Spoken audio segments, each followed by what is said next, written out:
Hello everybody, welcome back. We're going to do the second part of our Unity Basics. So this goes off from where we left off before. So please make sure you followed Unity Basics Part 1. All the notes are available on artsandjustice.org. If you go to that website, you'll find Unity Basics Part 2. It's going to be at the top, or if it's not at the top, just look for Unity Basics Part 2. So let's get started. So we left off last time where when we press play on our game, the globe manages to fall down and roll off forever. And that's good. We were able to create a sphere. We were able to add a rigid body component to it to give it gravity. And we were able to place it wherever we wanted in our world. Our next challenge will be to create a player. So what we're going to do to create the player is we're going to go into our hierarchy. I'm going to right click. We're going to create a new 3D object. I'm going to create a cube. It's going to make a new object. I'm going to go right off the bat and name it something different. So in the inspector, I'm going to name it player. And I'm going to make sure I do that first, and then press enter. You'll notice the name is now player. We're calling it player because this is going to be the player of our game. So now let's keep looking at what's happening here. We're going to want to add a rigid body component to our player as well so that we can give it some gravity, and you'll see it later on. It'll be important because it'll bounce off stuff or fall off. So let's go ahead and add a component to this one. We'll type in rigid body, and you can attach the rigid body component to the player. And for now, we can just leave it alone. We'll come back and modify this later on. But for now, let's just really get into the process of adding control to our player. So one thing that we might want to do is, now that we've put the player in our game, we might want to move it around a little bit. Remember that you can use your move tools to move it around. And I'm going to probably pick it up a little bit off the ground. And I can move it closer to the camera or wherever. Notice that wherever you move it, everybody, that the position changes. And we're going to be thinking about that actually in a bit. So just pay attention to the position value.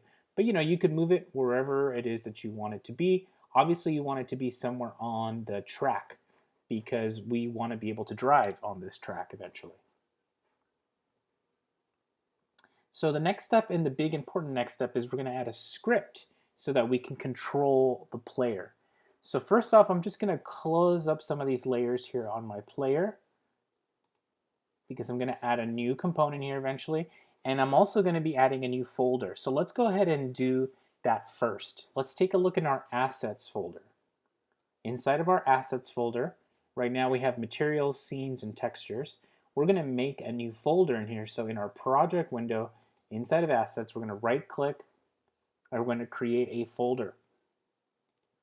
And as soon as it starts to create it, go ahead and type scripts and then press enter. This folder called scripts is going to eventually hold the scripts that are going to control the objects in our game. So in the scripts folder, I'm going to right click now and I'm going to create our first script. I'm going to right click, go to create, and go up to where it says C# script. Now C# is the language that Unity uses for the scripts, so we're going to be using a programming language here called C# to make our objects work. So again, in the scripts folder, right click, create, C# script. Now as soon as it makes that new script, go ahead and call it player controller. Now make sure you type it correctly and or your spelling is correct, because we're going to be referencing these things later on and things can get really confusing if we don't do that. And now that it's called player controller, we have created our first script. So now that we have created this new script, we need to edit it and add some information here to make it work. Now what you're going to do first is double click on that icon for the script. And it should open up in Visual Studio. This is a different program now. Visual Studio most likely came installed when you installed Unity. It was part of the big package. And this program allows you to edit code. You might have another one on your computer that might open at this moment, but most likely it's going to be Visual Studio. Now, when we're looking at this code, this is what allows us to do tons of stuff. And this is where there is way more to learn about this that I'm going to cover. And I would recommend you go to the Unity website and follow Create with Code to go really in deep to cover a lot of the basics of how C# code works. But what I've done basically is taken what I've learned from Create with Code and brought it here for you, and kind of just going to simplify it so we can get this done a little bit quicker. You'll notice on my blog, artsandjustice.org, under Unity Basics 2, there's a section now that allows you to look at the coding here. Okay, so I've given you basically the cheat code that you can pop into your code here, right? So what I want you to do is to go to my notes and copy from the first curly brace all the way down to the last, and copy that, Command-C or Control-C. And then now in the script that you have in front of you, go from curly brace to curly brace and press Command-V to paste it. That's simple. Now I'll explain what these do in a second. So for now, let's just press File Save. And now that we've saved it, we can minimize this for a second and take a look at what's happened here. You'll notice that the script should have also been modified here. I had to press save again. It was being a little slow, but there we go. File save. Now you'll notice that the script is updated here. This shows you exactly what we just pasted, and everything is cool. Now what we did is we created a script, but we haven't applied it to anything yet. So the next thing we can do is take this little script symbol and drag it over our player icon. Now when we do that, it automatically will create a component that's a script component, and it applied our player controller script to the player. Now, and I'm following along on my notes here on the side, everybody, so I make sure I don't miss anything for you. Now let's examine what happened here. When it brought in this component, it's given you a lot of options that you can look at: speed, turn speed, horizontal input, and forward input. Now these visible options are visible because of the way that the script is written. So if we take a look back at our script, you'll notice that all the options that say public float speed, public float turn speed, public float horizontal input, public float forward input, all the things that say public are visible here. And this is how the scripting works. Now again, there's a lot more to this, but I want you to at least know this basic part, that the public stuff shows up in our component window. And I'm going to be honest with everybody that I'm not a C# person at all. I know very little. I'm good at working with visuals, but this is the part that I obviously am cheated. I'm copying code, which is something that's totally out there. There's a lot of code out there that you can copy and paste and use in your projects. You'll see in the code, everybody, also some double slashes with some notes. Those are notes to kind of let you know what's happening in that area. For example, here, move the vehicle forward, rotates the car based on horizontal input. This is what lets you know that this is the control or the code that adjusts the control to move the vehicle. This is the code that adjusts so that you can rotate the vehicle. Now, with all this being said, let's actually test this out. So let's go back into our project here. We've applied the script to our player. Now we should be able to press play. Now when we press play, obviously our little globe still falls down, and if you use your up and down keys on your keyboard, the little box should be moving, right? And it eventually will fall down if it falls off the road. Let's press play. So again, because we added the script, because we dragged the script to the player, and because the player now has the script component, we can now press play and control our little cube by going forward or back with our arrows.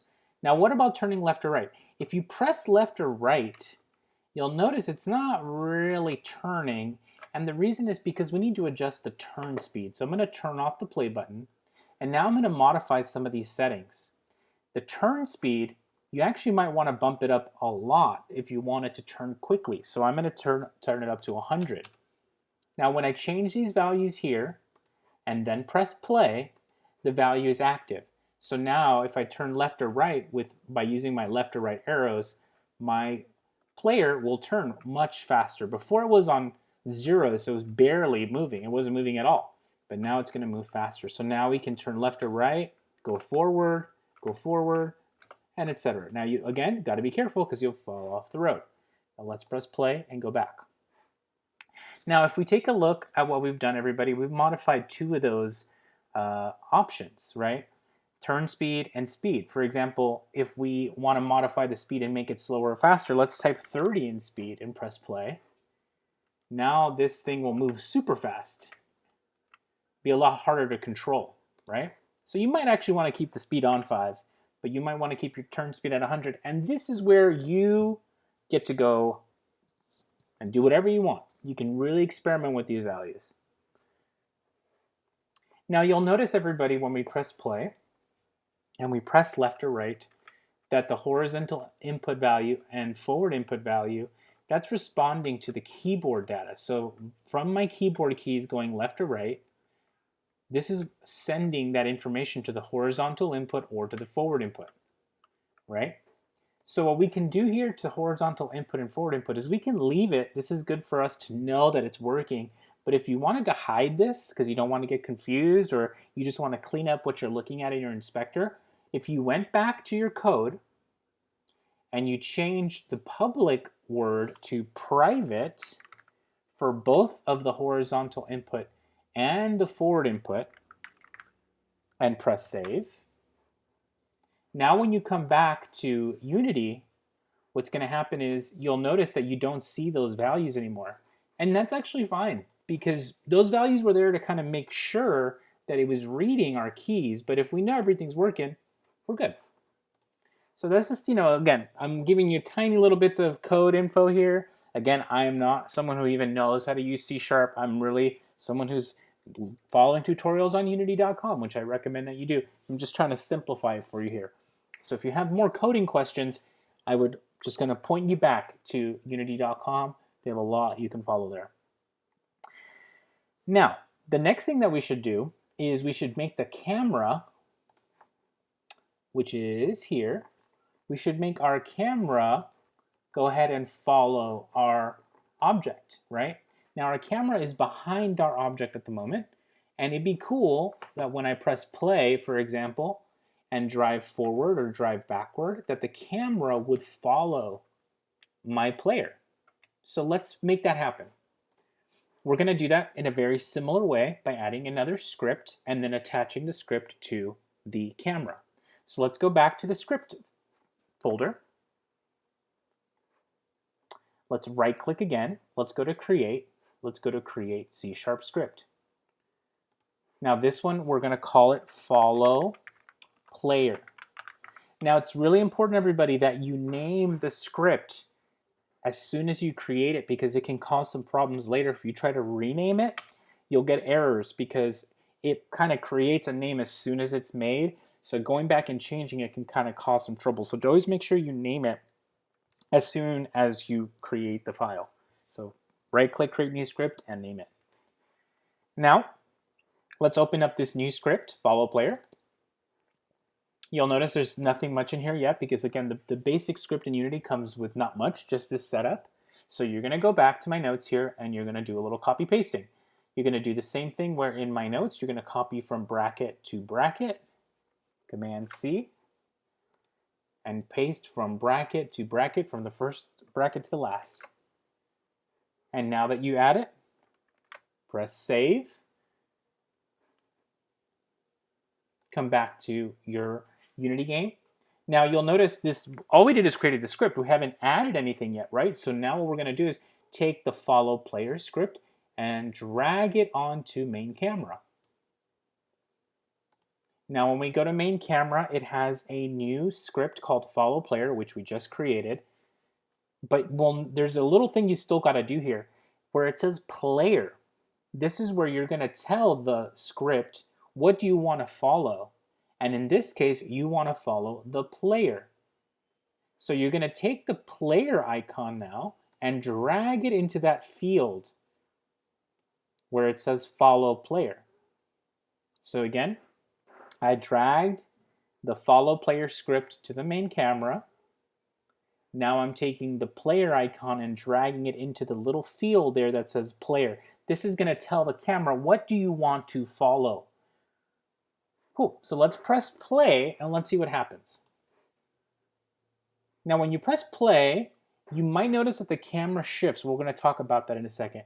Now as we drive forward, you'll notice that the camera is definitely following our little guy, but the camera doesn't seem to be pointing at our object. So when we press play, you'll notice it seems like we've lost a view of our object, but that's because the camera is now pointing kind of in the wrong direction. It's pointing a little bit too high and it's a little bit too behind.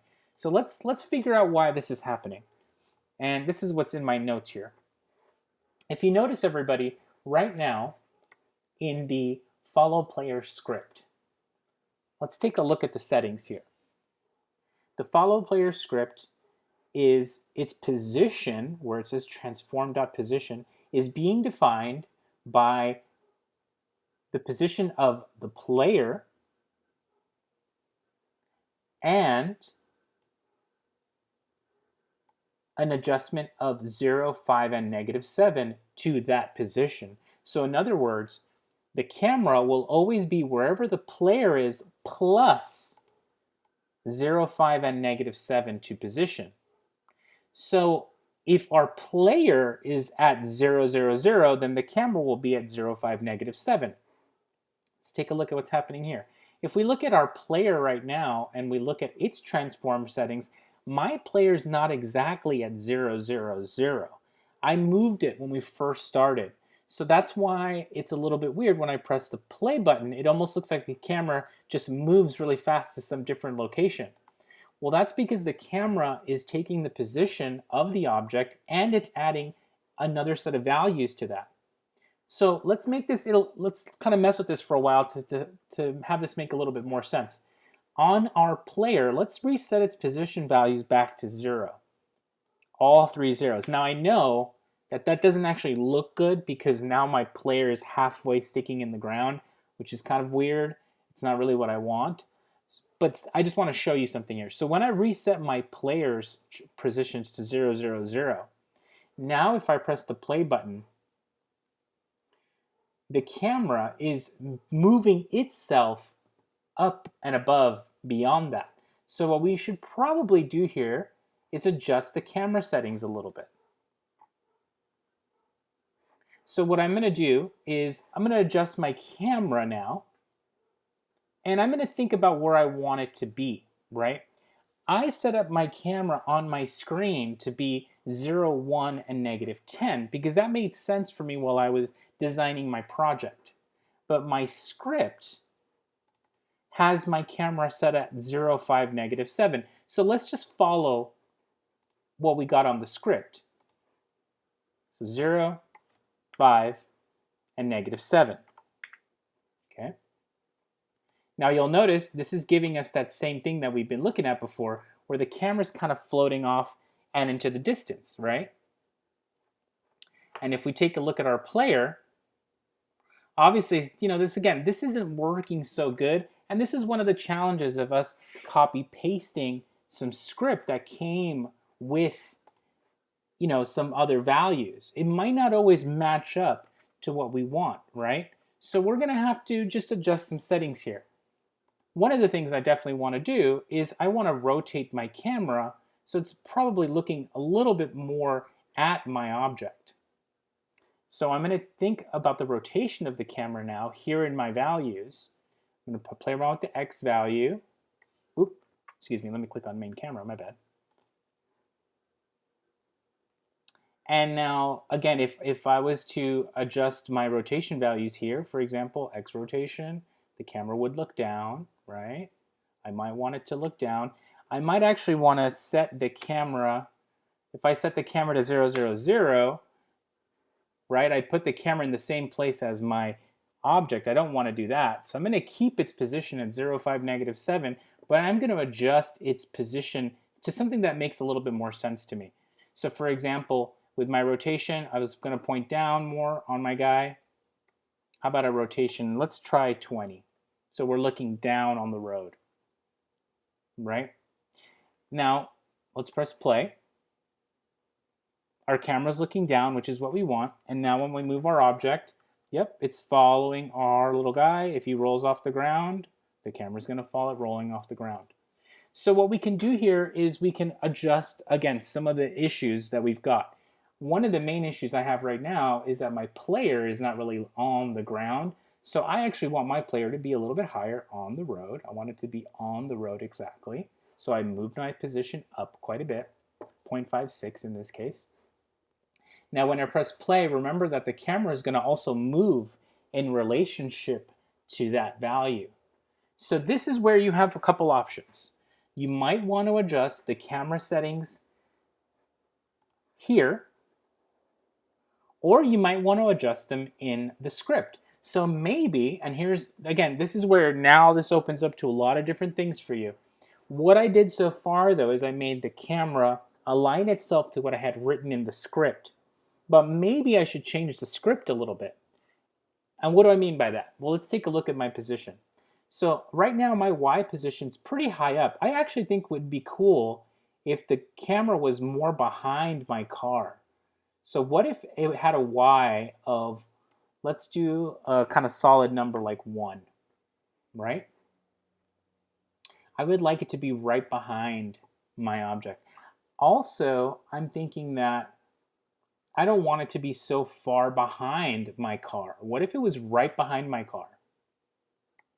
So I'm going to do 1 and -3, right?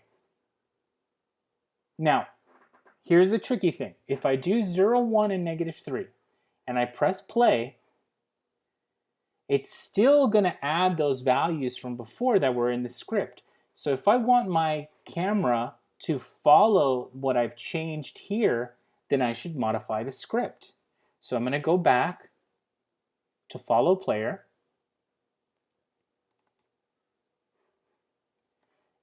And I was liking 0, 1, and -3. So I'm actually modifying the values here. Pressing save. Now I'm going to test it. Yeah, and that makes more sense. That's kind of where I want my camera to be. It's right behind my guy. So now if I roll off the road, it's right behind him. So that the point I want to get to here, everybody, is I was using a pre-built code. Again, I'm using stuff that I got from the Unity website. The values make sense, but they're not always perfect, so you might need to modify things as you go. You might also want to move your player in a different location. So this is where it opens up to a whole bunch of possibilities for you. Just notice what I did. I adjusted the main camera to something that made sense for me here as I was editing, and then I made sure that my coding matched the settings that I had here. I also adjusted the rotation because I wanted it to point down a little bit more. So some of the things you'll change right here inside of Transform, and some of them you'll change inside of the coding and back and forth between the two. So hopefully everybody, that will get you going with being able to add script to your object and adding script to the camera. And if we've done this correctly, and again, all of yours will look different because you'll do your own settings on here. If we've done this correctly, now our camera follows our character and we can drive our character. Now obviously our road is really narrow, but that's actually kind of cool because it makes it more challenging to drive. And again, we're going to keep going upon this simple project and build more and more, but let's get to this point. Let's get to the point where we can drive our object and have the camera follow the object. And then I'll come back to you next week with part 3. All right, everybody, I hope you are doing good with this. Again, feel free to send me, my students can send me an email with any questions. Anybody watching on YouTube, you can put your questions in the comments. I will tell you again, I am not a C# person. I'm a copy paster, so I'm doing my best with the copy paste, making sure that it works. I might not be able to answer all your scripting questions. Okay, everybody, and last thing we'll do here is we're gonna go ahead and save this as, and I'm gonna save this in my scenes, and I'm gonna call this, I'm gonna keep updating our names. So we called it road scene last week. So I'm gonna call this road scene with script. And then we're good. Hope you're doing good with that, everybody, and talk to you soon.